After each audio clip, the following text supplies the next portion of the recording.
All right, everybody, welcome back to Financial Friends. If you are new to what Financial Friends is, you've never heard of Financial Friends before, this is a community where we talk all about investing, finance, and business. So if you're interested in that, go ahead and join. The video you've clicked on today is part of the Dividend Journey series where we track a dividend portfolio that I've created all the way until forever and ever and ever. This is the portfolio here. As you can tell, if you've been a follower of the series, we've done some additions. We've done a little bit of buying in the portfolio. So this is pre-buy. This was the portfolio. This is what it looked like. You could see here that we had $11.59 worth of passive income. That's going to be this number right here. We had 19 cents coming in the month, and then these numbers, they don't really change too much, so we're not going to pay attention too much. But we can see that after the buy here, we managed to add $1.59 of passive income, which is fantastic. And what we did do is buy $10 of every single position in the portfolio. Yes, we cashed out a little bit. Normally, we're adding anywhere between 10 and like 25-ish dollars. We paid $80 and we cashed in $10 into every single position. Now, because this is an index fund, this did not quite update, this being FISROX right here. This did not quite update in time for this, so we did not change that. We did go ahead and purchase $10, however. What these boxes represent, and you'll see a lot of red ones, and actually you will see a red one next to every green position. So in every green position, we have profited thus far. This is going to be a key component to this video, so keep watching. Red means we had to average up in the position, which is a negative thing. We don't necessarily want to have to make our position or average cost in the position more expensive, but we had to do that. Now, why did we have to do that? We had to do that because we've profited in almost every single position in the portfolio amongst a time where the stock market has not done too well. We started this portfolio back when the channel first started. Go watch that first video if you want to. That was back in October of 2021. And since then, the market has not necessarily performed the best. Okay? But we're up on our Apple position. We're up on FISROX. We're up on J&J. We're up on O, SCHD, and Waste Management. Now, we are down significantly, right? Almost 11%, I should say, in 3M. And we're down slightly in John Deere. We just started that position. I'm not worried about it.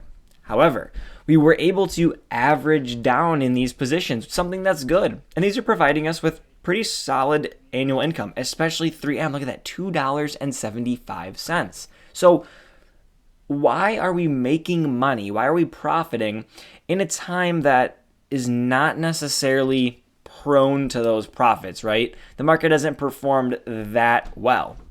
Let me show you. Or at least let me explain a little bit of what is going on here. So first things first, here's a portfolio. Here's everything right now. You could see where we were at, $532 on April 8th, and then we made these additions up to $597, $13 in annual income, consistently growing, and obviously these are the same positions that you just saw. Let me make myself smaller so you could see everything. We've been doing well in the portfolio, and I'm not super worried about profits and losses, but this theme continues to return that boring is better. This gentleman has been in the news quite frequently recently.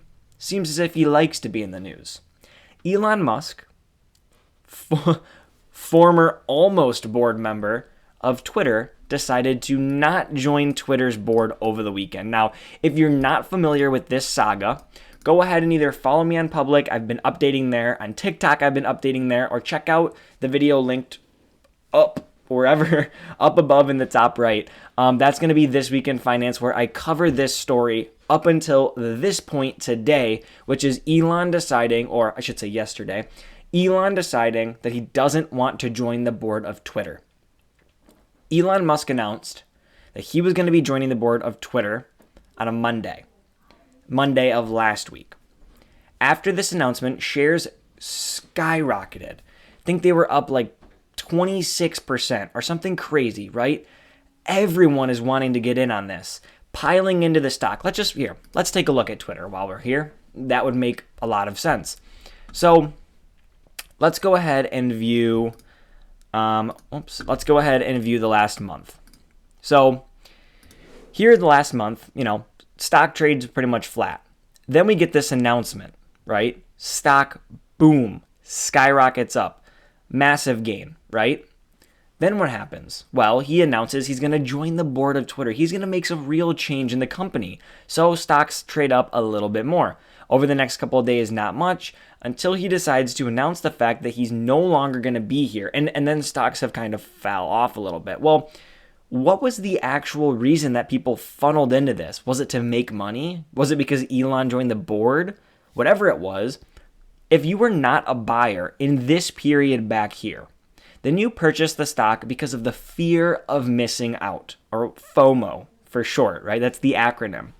You were afraid you were going to miss out on some revolutionary, massive change in Twitter or in the social media sphere, or in not getting the stock gains that everybody else was getting. So you pile into the company. Well, then it trades flat over the next couple days, even after this announcement that he's going to make real change and join the board. And then he doesn't do that. Nothing really happened here. He announces he's not going to join it. Looks like the stock is up a little bit. It was up about 2%. But you still purchased at a high. And especially if you purchased here, you're still down in your position. Don't try and get in and get out of companies. Buy what's hot. Or sell what's not hot, right? Make trades and do this and make blah, blah, blah, blah. Boring is better. Buy and hold has proved to be a better strategy.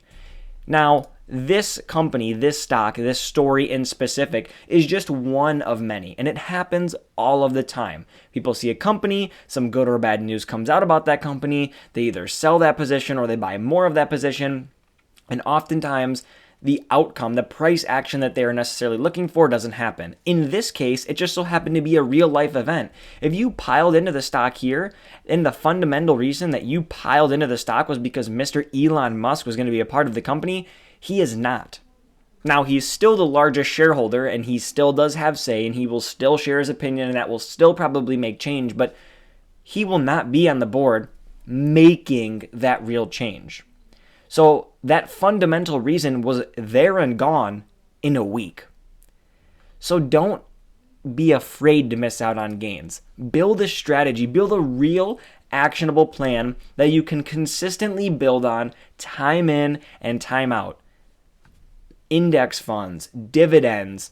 Maybe Twitter was one of your core positions because you believed in the company long term. So you continued to buy even through this period of decline.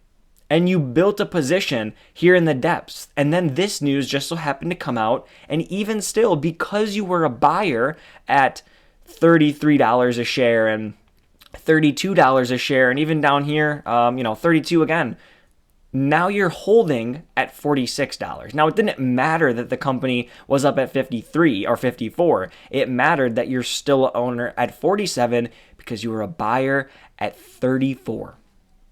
So build an actionable plan. Build something that you can consistently invest in and dollar cost average into for the long term, buying and holding positions. And oftentimes that turns out to be ETFs or index funds because they provide broad market exposure with a simple purchase.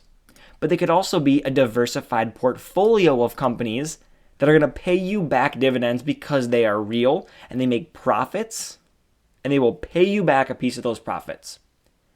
I'm also a shareholder in SoFi. This is going to be the last thing before I wrap up the video. And that is a company that's not making money, but I am a buyer at $7, just like I was a buyer at $14, and I'll be a buyer probably at $20 and $25 as well. So that is about it for this video. Again, if you don't take anything away from it, please take away this. Don't miss out on things. Don't fear missing out on things. Miss out if you have to stick to your plan and build a position.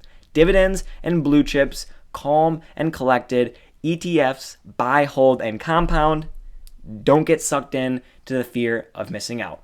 We'll see you all in the next video. I hope you learned something new today. If you did, hit that subscribe button, hit that bell right next to it. That way you can be notified when a new video comes out. And I will see you all in the next one. Take care.